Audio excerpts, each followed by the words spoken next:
When I had come back from Puttaparthi and started giving the messages, I used to read and I suffer with a lack of self-confidence. So after one message, my whole body would be sweating profusely and my heart will be pounding in front of so many people. But after a while, given Swami's talks, after a while my eyes would automatically close and then words would come. And this is how sometimes the message, without my intervention or planning, it would happen like this. And one day I got a call from a prominent doctor in my country who was very close to me. And he did not agree with the way of talking off the cuff. And he was very insulting and I felt very hurt. So on a subsequent trip to India, Swami granted another interview. And with this in my mind fresh, I said, Swami, may I speak with you privately? He said, Acha, go.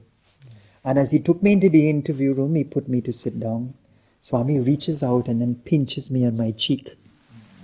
And he said, you must speak on Sai experience and morality.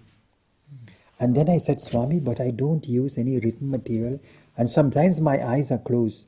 He looks at me and he said, you go and speak. And I, emphatically, I will be there inside you. And then I said, Swami, I'll forget everybody else. God is telling me this now. Now I have come from a broken home. My father was a chronic alcoholic. My brother was a drug addict. I had an epileptic brother. My other brother was an alcoholic. And so almost every day there used to be violence and quarreling and different kinds of hardships in the house. And I felt very pained and hurt at this because I really wanted a family in which there was unity and harmony. Having come back from Swami, and because meat used to be cooked in the house and alcohol, I told my parents I'm going to build a separate room at the back of the house. And so I did that. I built a separate room and I lived separately. And there I intensified my sadhana, doing the Gayatri mantra, Jyoti meditation, practicing my reading and so on from Sai. And one day I prayed to Bhagwan and I said, Swami, I will give myself to service in your organization. But you must promise me one thing, that you will restore the unity in my family. And lo and behold, after a while praying like this and doing Swami's work, one day my brother, who was a drug addict, he had long hair, plaited hair. He came with the one scissors and he asked me to cut it. I said, you want me to cut your hair? And I said, this is Swami's miracle. Then my eldest brother, who was a chronic alcoholic, he one day came and said, he's given up alcohol. And I said, Swami, this is your miracle. And most important, my father gave up drinking and became involved with the Alcoholic Anonymous, which is an organization that helps people to give up drinking. And so I began to see the hand of Swami.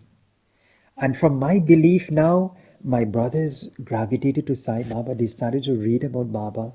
My father started to read and we started to have group discussions about Satya Sai Baba. And to the point where my mother now has come to Puttaparthi 3 times. And one of my brothers is also here. He's been on his second trip. So the transforming effect of Swami has overflowed from myself into my family. At the time I came into contact with Swami, I was studying to be an accountant. So I worked in a company called Price Waterhouse, an international firm. And with the profession as it is, every Friday the boys will go for drinks to socialize and so on. But when I came into contact with Swami, it affected my life in such a way that I gave up meat eating. I used to drink off and on and I gave up that totally. And so I decided now to take Swami's teaching and internalize it in myself. Whenever we would go out, I would never drink, smoke or consume alcohol.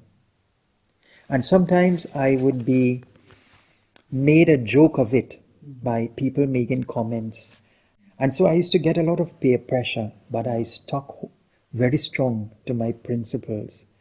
And in the end, people respected me.